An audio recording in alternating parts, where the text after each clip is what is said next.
deteriorate into a writhing mess on the ground. Husk. Husk.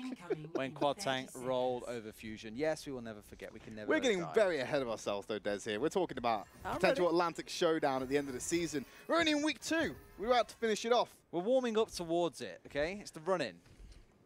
Okay, well, the defensive lineup of Snakes, they're going to stick with Christopher's Orisa. We already talked about the confidence he has in that pick. Didn't work out for them on King's Row and forced a very early adaptation to be able to compete with Angry Titans. That shield up there for Junkrat and Widowmaker to spam down on them. We've even got Heiko up there with the defense matrix if needed to block out any damage. That's what's crazy, seeing all 4 members stack up on the high ground like that. Usually you see a Widow and a Mercy and they back away as soon as they've had that opening shot. They stayed there quite a while, but they've managed to fall back in time to make this work. But Angry Titans, well, we saw this last week, pushing up towards the right-hand side. Now comes the guessing game of which side are they going to arrive from? Did they manage to fall back in time? Because I feel like they were caught off guard by just the mobility of the Titans there while they were still transitioning from their early aggressive position. Angry Titans, they're going to do the old Swerverino and go back the way they came. Holt from Christopher stagnates whatever they have planned and buys enough time for the Amped Up to wear out. But they still get to the position they needed to. Outbite a little bit slower. Asking uses that window of opportunity to take out Ernie God, and we can hear the tire. Where's it going to go?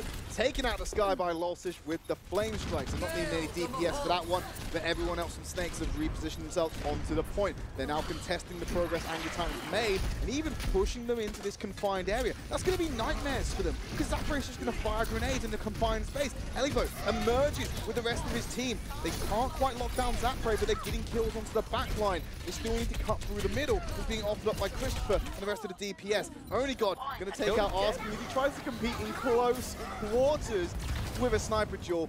Even though his body's still alive, they finally get cleaned up. And look at how quickly they're transitioning to point B. No setup time for them here. This is why you want that Lucio on side. They might just win outright here, Tridd. They've already got positional control.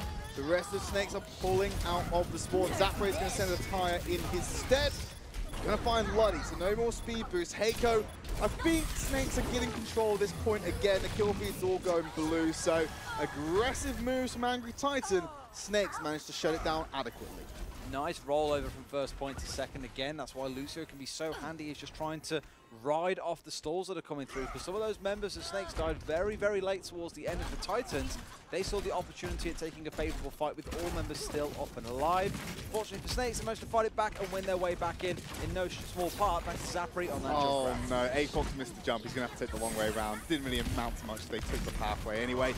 Still going to charge down the middle. Elivote's gone off to the side to contest against Heiko, who has that self-destruct available. Zapray looking quite low, but still gets himself healed up towards the end and coming up high now to try and deal with it. But Lolsish finds Christopher. That's the main tank down and out of the way. Now Zapray trying to contend and beat through all of this tank and health. Immediately turns around, finds Elivote and Luddy. Asking gets himself on the board with a kill onto Urki. So it looks like Snakes are still maintaining control. They've not managed to get that third checkpoint just yet. A team kill for Snakes guarantees that. Angry Titans waiting for Fuels to come online to really go for the big push. I think Sound Barrier not too far away. They're even going to switch it over and stick Only God now onto the Zarya away from the Widow. Curious to know if that means that Asking is going to go back to spawn and switch over himself, because that Widow no longer really necessary when you've got a huge tank on rolling straight at you. The Goats are going to be storming up the mountain into Temple of Anubis. Zapray needs to go down early. They haven't been able to lock this guy down on the Junkrat. Really turning out to be a problem for Angry Titans. He's just wailing on them with the barrage. Asking, mixed it up like he thought then, onto the forest. So even more explosives to deal with this very condensed Angry Titans squad. Zapray still uncontested on the back line, firing this barrage. Shatter, he manages to avoid it. Everyone's going to be pushed back, and the Transcendence is good from Kodak to stop the set-piece play. Urki uses Asking in a confined space to shut him down. Riptide going to hunt down the exposed Diva. Will the self-destruct get anything to level it out? Nice block from Lolsish. Has to move forward to protect Urki. He did get caught by that. Luddy, Only God getting kills, pushing Snakes away. They finally got that checkpoint, so they've got territorial control. Just need to negate the spawns from Snakes. They come out. Won't let them touch the point. Angry Titans, 4 minutes, 1 seconds to go with a completion on Anubis. Really well dealt with there, and this is the biggest problem coming out of that double projectile comp is, yes, it's very good at layering down damage and more damage onto the tank-based compositions. Problem is, you can't really stand with them on the point and fight, because otherwise you find the Farah, as you saw, and she went around the back, got picked off. Zappri has no way of standing there for more than a second, and Christopher just got melted out because the healing wasn't enough. The damage coming through, again, was far too excessive. So it took a while for Angry Titans to push through, but they made it work with 4 minutes down, or 3 minutes 59 seconds if you want to be really, really pedantic about it. But I really do. That's why I said it, mate, just for you. Now Snakes have got to try and make it work out for them as well. I'm curious to see if they try and opt for the same sort of thing, because the Titans have consistently proven now that this 3-3 tactic they've been rolling with can consistently win out points. Snakes, they played it once, had a pretty good performance with it. A little bit questionable, you got to send that first point Kings Row into double sniper, but otherwise, modest results. Angry Titans going to be sticking with that triple support, putting all their DPS output onto Only God. If he can pull off the shots he's been doing in the series, wouldn't be surprised if this works out for them. But they do run the risk of, like we said, the rotations on Orisa. When you're going to have potentially a full dive from Snakes coming out onto them, they might be having to force themselves to move much sooner than expected, and that's where this could fall apart for the Titans. Potential risk of a lack of damage, but absolutely. However, we've already spoken about Zen players today. When you've got the triple DPS set up, you have Brigitas who just charge down the middle and start swinging that flail away, or mace, or rocket mace, I think it is. Rocket Flail Whip. Rocket flail whip. I don't know if that's the correct name, I just call it that because it's rocket powered. Well, it is a flail to fair, because it's like a rocket. Yeah, I don't know. I'll have to check it out. It's more of like a mace with... It's a mace on a flail. chain. Is that a flail? I don't know medieval weaponry that well. I can't say I do either now. I'm much more focused on the weaponry that exists in this game, like that 28% ult charge shot coming out of Only God. That is disgusting. That's Heiko losing 2/3 of his HP in one shot. Absolutely terrifying, already at 30%. Luckily, it's not a damage ultimate on Widowmaker, it's just an information and utility in the form of that info sights. But it will be very useful, especially with a highly mobile Snakes roster. Asking, not staying on the Genji, opting to go for the other Shimada brother, Hanzo. And already Only God finds Zapray. Really, he should be able to blink past those vulnerable positions, and asking from the side, starts chipping out. Nice horizontal leap backwards to avoid the Holt and getting himself isolated. But now they have to chunk through the Brigitte. Not a chance, as Lolsish is there for the spray down. That's how you get punished. Brigitte really, really good with those instant stuns that you cannot react to. And asking, trying to blind peek a corner like that. Normally it's the Widow battles where you're not meant to peek, but even on Hanzo trying to find an angle, Brigitte in your face, you're going to die pretty quick. Not just the Brigitte in your face, it's a mace to the face as well. It's not something that's going to be comfortable. It's a rocket really going to hurt the optics. Only got forced to reposition. A lot of attention being given to him by Christopher. You see Tracer coming in. Needed to get those reinforcements from Cave to keep him alive, and that's where A-Fox really comes into his own, taking out Cave as Guardian Angels across the map. Elibo going to kill Heiko. It's going to be Angry Titans keeping on this defense still. Holding strong for now, as they have done previously. Already running the clock down a minute and a half of the way, so realistically for 2.5 minute completion of this map for Snakes, you're asking quite a lot, because Angry Titans have started getting some ults online as well. Out comes the Emperor Sight, that's going to stall Snakes for at least another 10 to 15 seconds. Then Elivo has got that self-destruct if they have to, the big panic button as I like to call it. Looking to regroup outside of the area of engagement, pushing forward with the defense matrix into the bubble shield. So they've cleared themselves a safe path. Now they have to get through the Brigitte, and we saw how this went last time. It doesn't go to plan. Asking being a little bit more tricky this time, using the verticality enabled in his kit to make sure he's not ground level for that stun. Still get hit by the rocket flail. Already pushing forward with the storm out over. A deployable cover is there to reinforce it, to make sure no one's getting hit. 1 minute 50 on the clock for Snakes. They need to increase this tempo. With Only God looking to increase the tempo of the bullets. Maybe he might have got the kill. Zapri opts to be the one who plays the Widow this time around, asking staying on that Hanzo, understandably so, because it was the Dragon Strike. Goes across the map, no kills yet. Zapre finally being the one to shut down Only God. The Snakes have that small dent that they can now breach through and hopefully get themselves onto the point. Zapre going aggressive with the grapple, but gets above, dinks a couple of times, now gets the DMEC on Elivo. Heiko going to be the one to finish it off, so Snakes should be able to capture this one, assuming Angry Titans can't stall this out long enough for reinforcements. They absolutely can't, but they still managed to run the clock down by 3 minutes. A good, impressive hold. We've been saying a lot, especially yesterday, that if you can hold for 3 minutes on the first point on an assault map, that's generally considered a pretty good hold. You've run the clock down by a considerable amount. However, of course, you still gain 4 minutes when you start pushing onto that second point, so now Snakes have got 5 minutes bang on to make this work. 1 minute or just shy of it to match the time of Angry Titans. I don't think that's going to happen unless they use this momentum from point A and hit the point hard and fast and get some results. But with asking frontlining for a little bit there, it was very risky. They ran the risk of losing all that momentum. Absolutely did. Look at the ult save. Onside for Snakes. They've got 4 to play. Kodak's gone, one to only got. That's big because there's no Transcendence, but there's the res. Season 1 only got his back on that Tracer, finding Kodak for asking. He says hello, welcome to the new meta. I'm going to play Hanzo and shut you down. Just with the Primal Rage. Going to avoid the self-destruct of Elivo. Heiko couldn't do that himself. Now Christopher jumps onto the point. Going to be rammed up from behind by Elivo. And now pushing onto the team. They've got themselves on the point. It's Angry Titans who need to go on and contest them. They run the risk of running straight into Christopher. Urki with the rocket flail. Finally takes him out. Volsish, A-Fox. It's all going to start falling like a house of cards for Snakes. Less time guaranteed for them on this next push. Oh, Chris, I was so close to saying his positioning on Winston has been really smart. The jumps back and forth, making sure he stayed away from the enemy team or not in their line of sight. Then he walks around the corner and gets blindsided by a Brigitte and melted. And I'm like, well, I can't say that now. But the intent was there, my friend, and that's what counts. Now they're going to switch things up, putting him back onto his famous Reinhardt play. Hopefully going to see Azaria join this at some point, ready to try and deathball the second point. Yeah, they're going to rely on that Earth Shatter that Christopher will be able to pick up quite quickly if he can get down and dirty with the Angry Titans. But you never really want to go head-to-head in the tank matchup for the Titans because they tend to win those ones just because of the skill set they require. But Urki with the Junkrat should be able to shred through the tanky members, and he has been doing so. And of course, OnlyGod now taking on the Hanzo, realizing, hey, this is Season 2, not Season 1. Does indeed appear to be Season 2, as the sign behind us indicates, Tridd. It also indicates that Snakes are really struggling to find a way through the Angry Titans set up on the second point. They have turned these ruins into their fortress, and Snakes have yet to find a way to break down even the front door. We've got a massive sign out the front that says no snakes allowed, keeping them out there and really enforcing that rule. Going to have to be creative about how they approach this because they're just going to get barraged by micro missiles. There's the rally. That sounds like a go signal for Zapray. Sends the Dragon Strike up high. Beautiful. And bloody Snakes have their window of opportunity to strike. And Angry Titans going to send the Dragon Strike of their own to ill effect. The Snakes finally got themselves planted. Angry Titans being taken out left, right, and center as Arsene moves forward with that Storm Arrow. Lolsish using the Primal Rage, hoping for the turret. Urki comes from the side with the Riptide, takes out Asking. Heiko jumps onto the point. Transcendence available for the Snakes.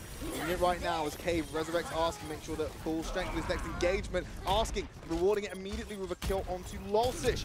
Christopher takes out A-Fox, but will fall to Elivo. Now they're on the point. 50% taken so far. 2 minutes to go. The spawn advantage is definitely in favor of Angry Titans. They need to come out coordinated and not drip feed this. Absolutely not. 2 minutes left on the clock. They are pushing their way. Another ult comes out of Asking, this time catching out 2. Almost made that 3, but it's only got with the return Dragons again. These guys cannot stop matching ults. Still keeping the point contested, though. That's what's important for Angry Titans. Snakes are getting kills, but then unable to convert it as of yet. And it's given time for Angry Titans to get back out onto the field. Urki going full stall, pulling out the Mei. OnlyGod's going to whip out the McCree as well. Hopefully trying to hit some flashbangs and hit those shots from afar. Angry Titans have successfully done it. 1 minute 25 left for Snakes. This could be map and series for Angry Titans. OnlyGod from last season was part of this big quad tank movement. He also played quite a bit of Genji when they did play dive, especially earlier on in the season. We've really started to see him kind of flex his muscles a little bit here and show us some more. He's on to Hanzo now. He's played Widow. He's been on McCree. This guy seems to be quite happy playing whatever his team require him to. Does it to great effect, picks up a quick double without even using the Storm Arrow. Going to pull that out afterwards. Got to give credit to Urki as well, taking on the Brigitte responsibilities. We knew he was a massive roadhog from Season 1. He's picking up something fresh this time around. 50 seconds remaining for the Snakes. They've got a few ultimates to play with, so they're not really not out, but Angry Titans are matching them ult for ult on their side. Snakes got all these ults online. They popped the Brigitte ult. This is going to be one of their big final pushes. If they're quick, they can get a second one in, but to be honest with you, Tridd, it's all or nothing. They're burning every single ult right now. Here comes the Coalescence straight down the alleyway. Angry Titans have control of the kill feed. Dragon Strike moving down to the entrance. There's not much that Snakes can do about this. They're even going for the stall on Heiko now that his teammate only got taken a little bit too much heat. They're going to have to end that stall right now. 13 seconds remaining. As long as Snakes can hit this hardware 5v6, buy some time for Heiko to come back with that self-destruct, he might be able to turn this around. It's not looking likely, Des. Snakes have held on to all their ultimates, so they've got 3 on side. They're burning 2 right now, saving the later one for a bit of an insurance call if they need it. But got to the point, the overtime's ticking down. They've finally managed to get back in. Here comes the Primal Rage. The Transcendence is back out once again, but the counter one from Kodak is here. The Transcendence is strong from both teams. Elivoke gets that kill onto Christopher, whereas the reinforcement, Heiko is around, sends the self-destruct right in there to no effect. Urki taking out his opposite man on Zapre. A-Fox finds the kill on Heiko while he's exposed. Storm Arrow from Only God doesn't hit the kill, but hits the shots. Angry Titans win the map, win the series, and Snakes, you're going to have to play for the map score. Convincing Angry Titans that we've seen in week 1 and 2 so far. Definitely can't write them off as a serious contender this time round. They made it through a lot of last season, I think, and by some players were kind of written off as the quad tank team. They were cheesing their way through. But I feel so far this season they've shown they've got that flexibility. These guys, we spoke about Urki, rocking out with the Brigitte, doing a fantastic job. And Only God has said, stepping up and showing great flexibility. They are being tested at least a little more this week than they were last week, because Snakes, to be fair, equally looking pretty good. But the Angry Titans just a little bit too angry for them. And with that series win, Angry Titans secure themselves undoubtedly the first spot for week 2 moving into the next week. We're going to take a quick break. When we come back, we'll bring you the final map of this series.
Having a quick meander around Twitter during the break, and Luddy from Angry Titans racking up the noise complaints from his neighbors with his shot calling in the series so far. So a lot of energy coming out from the Angry Titans today, and they said they don't want the negative anger, so they're trying to drown out their neighbor, unfortunately. But it's a good match to have. Positive anger only, and they've got every reason to have it. 3-0 in the series, guaranteed themselves suddenly that first place spot.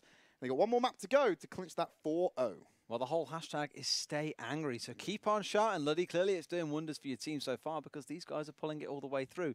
The thing is, we met the guy in person. He doesn't look like the kind of guy who's going to be really shouty and vocal. He looks like a very calm, casual, lovely guy. Clearly, when it comes to Overwatch, it's a very different story. Watch point. Let's see if that tells a similar story for these guys.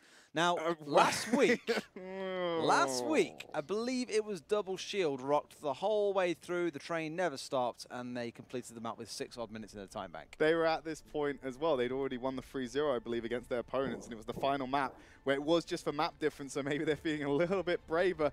to go for the double shield, or they might whip out something else, flex their muscles a little bit. There's got to be a little bit of relief when you win the series. Of course, you want that 4-0 though, so you don't want to mess around too much. I've got to appreciate our observers, by the way. The fly-throughs every single time at the start of the map really gets you in the zone, gets you ready. All credit excited. to them. A lot of time and effort put into upping their skills, upping their game in preparation for Season 1, and they only seem to be doing better in Season 2. That's what I love about these guys, constantly putting in the work. Do you know a fun story? I don't know if you were there when they told us it, and it's a secret one for the viewers as well. Oh, okay. It's not too super secret. They had someone get in touch and say, can you send us your fly-throughs for the maps, please? And production were like, what fly-throughs? And they're like, the ones that you show at the start of the maps. And they were like, oh, that's our observers. Oh. Because they're that good and they look that cool. Bit of quick math on the board. That's the calculation for how they do the fly-throughs. Make note of that. Launch drone into sync. I was reading that. Very unfortunate, Ellie vote. It's Thanks, rude, Ellie. in fact. Very rude. Not running double shield as of yet, but Only God is on that Orisa, so they're going to have one shield at least. AFox might change this up, actually, because at the moment he's playing Widow, and I doubt he's going to stay on that for long. Do it! Is Do it it again! time? No, they're mixing it up. Was it the opening shot? It's still going towards a very tanky kind of competition. They've got the Orisa, they're playing on the pointer. They're not looking for dives here. They just want to make sure they stay on the point and keep on pushing. See what Snakes are running out. They're going with double sniper, triple support, one tank. It seems to be their go-to composition this week against the Angry Titans. It hasn't had a great effect so far. Every coach around the world is tearing their hair out right now. Not playing single support. Why single support? Everyone's always like, every comp has to have at least 2 supports. It must be a thing. But no, just Luddy's doing the job. I guess when Urki can self-heal, it basically gives Luddy only 4 members to have to worry about. Yeah, it relieves the pressure of the duty, but you've still got another 4 members to heal. And asking with the headshots taking out Lolstitch, maybe if they had another healer, might have sustained through it. Snakes going to draw 4 back, using the grapple hook to escape. Rocket booster's not up yet for Elivote, so he can't pursue that any further. Only God knows exactly where Asking is, so he might take a few pop shots at him in a minute. Maybe if Elivote paid attention to where the snipers were, that wouldn't have happened, because that was a real cheeky flank coming out of Asking there, getting behind the team on the high ground, right next to Elivote, and still managing to dome Lulsish. I like that word, dome. I love it, it's fantastic. It just domes him. Because it's Right. so sudden, like, dome. Yeah, it has that great. nice negative inflection to it. It does, it's fantastic. Angry Titans on the high ground. They're trying to get themselves up there. Urki jumping. Not really what you expect Roadhog to do, but the Dragon Strike's going to go across the map. Snakes have the low ground, but they're playing close to the terrain, so they're forcing an exposure as the Dragon Strike, hoping to gain some clearance on the rooftop. Only God tracking down Christopher. Needs to stall for more time. Can't escape from that as the arrow hits him in the back. Secures that kill. The rest of Angry Titans are now on the payload. It's moving, getting closer to that gate, and the Battle Mercy from Luddy, as my glorious co-caster mentioned. Zapray going to be feeling the victimization of that. Finally managed to kind of crack this shell open, because the Saints, it was a pretty impressive defense. They had the angle set up. Transcendence right in the middle, not quite the angle I was thinking of, but they're going to get in the thick of it anyway. Asking picking up the double. One was active, one was passive. Urki takes out Kodak. So Angry Titan still staying on the point. Elivote has a self-destruct in his pocket if he wants to use it. And Christopher taking the long ride up into heaven. Primal Rage has never been denied so hard. Urki's just like, no, you fly now, monkey. You fly and fly indeed you did. Nice grab onto Zapray. Urki's signature hero would be this Roadhog, and a great save from Heiko there, like you said, Des.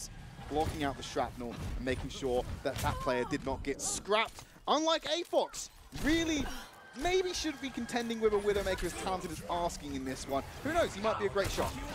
Quite possibly. Just play a little bit of Zenyatta this time, as we've seen. Oh! You don't really need to aim with the Dragon Strike though, so Only God doesn't have that problem. You just send it down the carrier when it isolates, gets a couple of kills. Heiko gonna finish him off with the dive to the back line, but the tanks are there. Elivo, Lolsish, solid performance even when they're going at it. We'll ignore that, they've been playing great. Des on the payload, moving it still. 3 minutes 24 to go. And they're just putting bodies on the payload, and Snake's really struggling to mount a resistance. Won't damage the supercharger. I didn't realize that would happen. Still going to stay up and keep everyone damage boosted. The shield is protecting it despite being off kilter on the payload.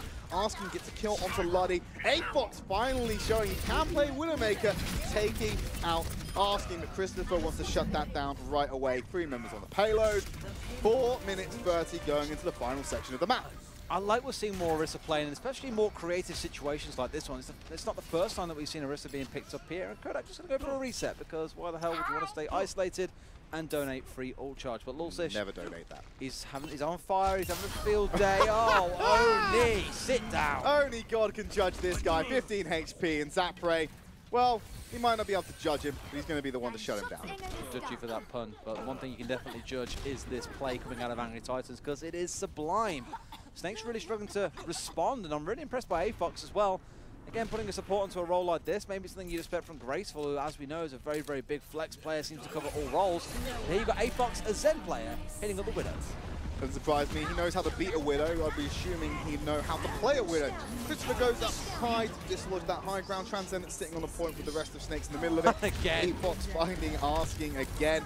Christopher really trying to create some space. Elibo picks up a double while he's all the way in the back line. With the whole hog, going to knock everyone back. Technically gets the headshot onto Christopher, but was going to kill him anyway. Heiko we get D-Mech off the edge of the map. So is Asking. A lot of kills given over to Urki. And the Dragons being sent into the spawn room really seals the deal. Angry Titans complete Watch Point Gibraltar. Very reminiscent of last week. Very dominant performance, something quite different coming through.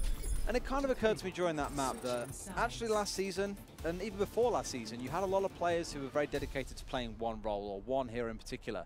Elevo, your prime guy you think of as the diva-only player, they're being forced to flex. You've even got supports now being forced, or not even forced, but encouraged or enticed, shall we say, to play roles that aren't support. It's a really good time, I think, to be a player that is very versatile in terms of what you play. Wonder what versatility we'll see from Angry Titans. Somehow I think they'll be a little bit more conventional on their defense. They want to try and end it out early. Already you can see Lulsish going on to the Winston. Elivote staying on his patented Diva. And AFox actually on support this time round. Double sniper would work fantastic. We saw a very convincing first point hold out of British Hurricane earlier on. The way they played that one was the tanks, the supports, and the Hanzo sit on the box, as I like to call it, as you're about to fly through this doorway here. Up to your right-hand side is where you will see a lot of Hanzos especially sit. You stick a Widow on the higher background that you've just seen behind the camera now, and essentially the Widow from there means that anyone that tries to contest those 5 that are sat up here on this box, they get dinged straight away by a proficient Widowmaker player. And that was why we saw such a strong hold coming out of Hurricane. Angry Titans, by the looks of it, with this comp, are going for exactly the same thing. Well, there we go. We know what they're going to be running with. Double sniper, bang on the money with that one, Des. And hopefully the plan you laid out for them is what they're going to follow, because that'll make you look really good. Or just a guy who's seen far too much Gibraltar, apparently. Far too much double sniper. Far too much double sniper, absolutely. For Snakes, though, they might choose to opt for something like dive. They can try and match the comp if they want, which is what we saw in the British Hurricane game earlier on again. I'd probably prefer them to go towards dive and try and find a way of getting under the team and onto the Widow at the back, because the Widow and the Zen is what's going to give you real problems.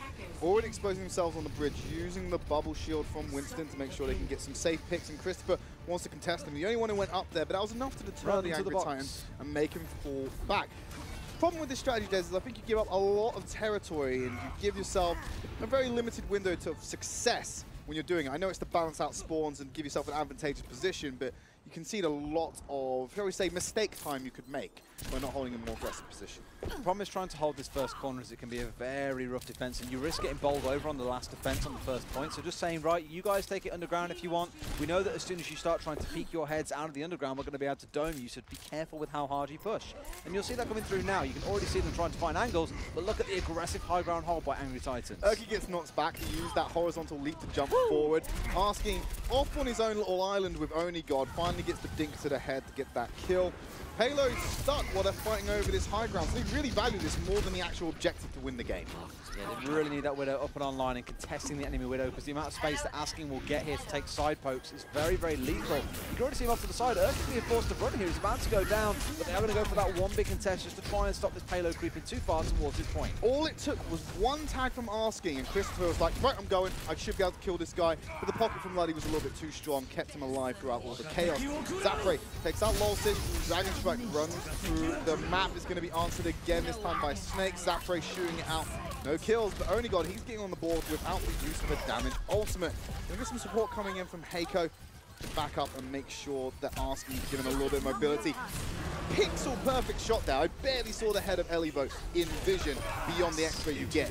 Transcendence being used. Angry Titans stalling this out as long as they can. 2 minutes 10 and counting. But I think it's just stall tactics at the moment. I don't think they can mount a solid defense against this. As Zafre going to pop off with the double. Snakes not with a bad attack at all, to be fair, as well. Not like you say, Zafre and Asking really kind of picking them through that one, getting some key picks off onto the enemy team, giving more room for the tanks. And like you said, it's like playing with a fire comp in that you wait for one direct hit to hit a support or another crucial member, then your dive tanks just go, right, it's go time. And Christopher, all credit to him, as you said, was straight in there onto that low target. Taking high ground yet again, this time on top of the Jets. Asking with the dink. A lot of matchups being won in favor of Snakes going against their opposite men against the Hanzo and the Widow. Again, gives them more pressure, but with this high ground, it's no real surprise they've got it on their side. Going to have to keep on pushing that payload forward, though. As I said, they're not touching it. It was just sat static for the longest time, but now they finally realized, okay, it's time to move. A-Fox being very ambitious with the right-click charge up. Gave himself too much time out in the open. He went for it again after Luddy resurrected him, but it wasn't enough time to get the shot. Christopher going to sit on top of Only God, make sure that he can't do anything close to what Asking's able to do for his team. Speaking of which, finds Urki. Zafre. This kill drops down. Heiko with the sweep up, and Christopher's got those primal hands onto A-Fox. Surprisingly, with a minute and a half advantage, they're now pushing in towards that third point. So in fact, as dominant a push as what we saw from Angry Titans last time around, we might get our first double overtime coming through here on Gibraltar. Would be a refreshing take on the map. Only God going for the reset. They've got a Transcendence, a Self-Destruct, and of course the Infrasights for Snakes moving into this final corner. Zafre's about to have Dragon Strike as well. Could prove pivotal. Angry Titans, of course, shaking it up, so a little bit lacking in the ult department for now, but I'm sure Urki can get that Dragon Blade up in no time. Looking to try and find someone in the back line here. Asking, we've already seen what happens when he gets one, but there's a Genji down inside. Urki switching over that just to try and contest Asking a bit more. We saw already how Widow Traitor plays out in Icon Mold earlier on today. It's exactly the same story here, but Asking is still finding the time to take Only God's head off. Urki apparently not enough to deter this guy and distract him away from his duty, which is to pop the heads of Angry Titans. Home stretch for Snakes. And they could match Angry Titans' time here before they go into the second attempt. Using a spawn gate to disrupt the view. Gonna send the Dragon Strike and isolate Zenyatta and Widowmaker from this fight. They're gonna either have to wrap around or wait for it to expire. There's a very good man advantage for Snakes here moving into this final push. And Urki feeling the lightning, but also feeling the loss, getting a lot of healing to back him up. He's onto the back line with the Shurikens. Only God finds Zafre, finds Heiko. Is there one more for this man? Misses the shot onto Asking, and well, Luddy's going to go Battle Medic again on his ass and take out Asking. That's the second time now he's got a kill onto him by playing Battle Mercy. But Only God, with the trade into Kodak, should shut down the embers of this attack and send Snakes back in. Now they're down to almost equivalent in time banks. The Snakes are looking for a win on this next fight to give themselves a chance of winning this map. Otherwise, Angry Titans will find themselves sitting pretty at the top of the leaderboard with 8 map wins. Spoke a lot about it today. There's spawn distance advantages in favor of Angry Titans, so really the earnest is on Snakes to get a team kill or get a substantial man advantage. Urki trying to get one of his own. Misses the first couple of shots. We'll dive into the back line. One flash, 2 kills. Make it a third for Urki as he finds Kodak, and the rest of Angry Titans are going to force Snakes back to their spawn room and burn down this clock even further. 1 ult for dead. That's exactly the kind of outcome you want. If they can keep on getting that kind of value out. Now, I'm not quite sure Luddy's going to have the same return on his Valkyrie. We've already seen him get a few kills with the Battle Mercy, but not enough to the stage that it's going to be as impactful as the blade coming out of Genji. But Urki's now going to switch over and play on the Hanzo instead as well to go back to that tried and tested double sniper. This might be a big debate here because Zafre's mixed it up with Brigitte, and you expect him to pick that into the Genji diving onto the backline. Going back to the Hanzo for Urki means that Zafre might not be on the most efficient pick here and can get picked off by 2 different angles of sniper fire from Only God and Urki. He's already doing work on the Hanzo. Kodak, first one to feel the might of his arrow from his re-pick, but Asking gonna level the playing field with a kill onto Only God. Cave resurrects Kodak, tries to level out their numbers, not touching the payload, not even contesting it. And Urki, despite the late switch, 90%, make that 100 with a kill, Asking the one to donate that last bit of ult charge for the Dragon Strike. Urki's with the flank on here as well. The mobility of Hanzo being able to climb and dash and get back and forth between these 2 sides of the wall makes it so easy to get straggling kills like this and then retreat back to safety. Angry Titans only got a minute and a half left to hold. Snakes clutching at straws a bit here because Angry Titans, as much as they're winning fights, they have had to use no ultimates to make it happen. The economy is booming for Angry Titans, their main industry. Production of anger. They bottle it, they store it, they export it around the world. And with a multicultural team like Snakes, there's a lot of potential importers there to be buying up this anger. Now, with the ultimates online still, Urki maybe looking to try and find a good angle for this Dragon Strike. There it is onto the backline, trying to get rid of the support, and he finds Cave. That's going to shut this attacker down already. Well, Heiko's found himself a kill just after the res came through onto Christopher. Transcendence sustained everyone else through the chaos. 50 seconds remaining for Snakes. Christopher going to pop the Primal Rage, and Urki was already low, so he just took a couple of love taps to take him out. Zarking on the high ground, watching that spawn gate, doesn't want to let him out the right-hand side, and Christopher's there, just swinging his monkey paws, making sure no one can walk out the door. Bloody with the resurrection, bringing Urki back onto the field. Self-destruct goes over, finds Asking, and Urki going to take out Zapre again. This guy is incredible on Roadhog, he is incredible on his Hanzo. Generally implies a guy is just an incredible player, Tridd. So it seems to be based on his performance today. Angry Titans, again, I don't know what magic packing Ten has been working with them over the last few weeks, but it's definitely showing up in spades here for them. They are no longer the one-trick quad tank team. They are showing us they can play DPS just as effectively. Just need to burn down the clock, 5 more seconds. Angry Titans looking for that 4-0 Snakes, looking for something to come away from this series. Heiko sending that self-destruct into the back. Dragon Strike comes straight back out and removes him when he was outside of his mech. Asking, kills Lolsish. Eliboat taking out Christopher. The advantage at the moment remains in Angry Titans, and with the spawn advantage, it's only going to get worse for the Snakes. They need to start backing up some kills. Zapre might be the man to do it. D-Mech, kill onto Apoc, finds the D-Mech. Eliboat, Urki going to start returning the field, but Zapre's still alive. There's too many people for him to deal with. Unfortunately, Snakes, it's too late. Don't look back in anger. It's a 4-0 for Angry Titans. As convincing this week as they were last week, yes, more hotly contested by Snakes, but more of the same as what we saw from these guys last season in terms of good performances. Off to a flying start, and to be fair, probably the most convincing team we've seen over the past 2 weeks. Yes, they haven't yet had to encounter one of the big teams, you might say. That's yet to come, but from what we've seen so far, you definitely can't put them down. With the way this group's going, Des, what do you constitute as a big team? Angry Titans. Well, there you go. They're on a league of their own, shall we say, for now at the moment. Well, their performances have been dominated, but I agree with the sentiment, Des. They need to be really tested, and we'll find out who are the top teams when we get to the end of the group stage. That's what it's all about. Find out what the seeding is for playoffs. Angry Titans keep edging themselves closer and closer to that #1 seed, but we've still got 3 more matches for them over the course of the next 5 weeks. We're going to take it back to our analysts and see what they thought of that 3rd and 4th final map.